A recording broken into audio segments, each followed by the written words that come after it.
आबू में एक नल गुफा थी, उसके पीछे एक शंकर गुफा थी।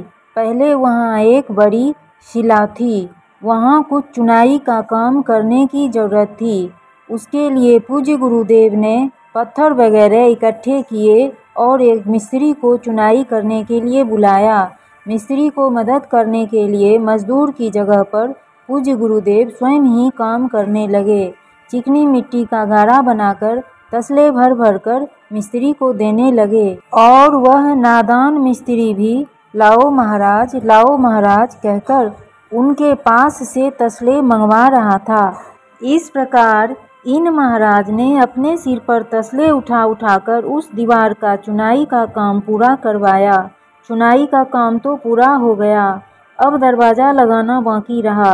अतः दरवाज़ा खरीदने के लिए गुरुदेव कवारी बाजार में गए। वहाँ 3.5 फीट चौड़ा और 5 फीट लंबा भारी लोहे का एक पुराना दरवाज़ा लगभग 50 रुपये में खरीदा। एक मजदूर को दरवाज़ा उठाने के लिए बुलाया तो लोभी मजदूर ने पैसे ज़्यादा मांगे। पूज्य गुरुदेव ने कहा, चल दरवाज़ा मेरे सिर पर रख दे।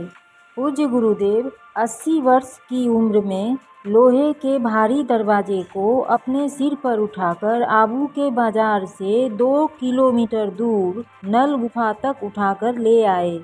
पूज्य गुरुदेव ने सोचा, 2 रुपये फालतू में क्यों बिगाड़ना, वैसे भी मुझे मजदूर के साथ चलकर तो आना ही पड़ता, तो फिर मैं ही दरवाज़ा उठाकर लाया तो क्या फ़र्क पड़ा। बाह्य दृष्टि से तो संसारियों को यह देखकर ऐसा ही लगेगा कि व्यवहार में स्वामी जी हमारे जैसे ही हैं, परंतु पूज्य गुरुदेव ऐसा मानते थे कि लोग श्रद्धा भक्ति से जो चीज़ें परमार्थ के लिए संतों को भेंट देते हैं, उन चीज़ों का सदुपयोग, रक्षण और संवर्धन करना हमारा कर्तव्य है। वह दान समाज की धार्मिक संपत्ति है, उसका उपयोग समाज के लिए ही होना चाहिए। यदि उसका दुरुपयोग होता है तो हम पर बोझा चढ़ता है। यह प्रसंग बताता है कि परमार्थ के लिए पूज्य गुरुदेव की कितनी दीर्घ और सूक्ष्म दृष्टि थी। हमारा सांसारिक व्यवहार तो देखने वाले स्थूल लाभ पर ही चलता है, जबकि महापुरुषों की नज़र में समाज का हित, समाज का परम कल्याण ही मुख्य होता है।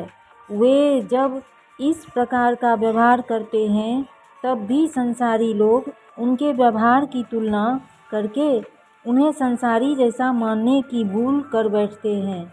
यहाँ यदि थोड़ी सी भी असावधानी रह जाए तो महापुरुषों का ऐसा व्यवहार देखकर साधक की श्रद्धा में कमी आने की संभावना रहती है और कई बार तो साधक की कसौटी के लिए महापुरुष ऐसा व्यवहार जानबूझकर करते हैं। इसलिए कहा गया है, गुरु को तत्व दृष्टि से देखो, देह दृष्टि से नहीं। इसी में साधक का कल्याण है। हरि ओम।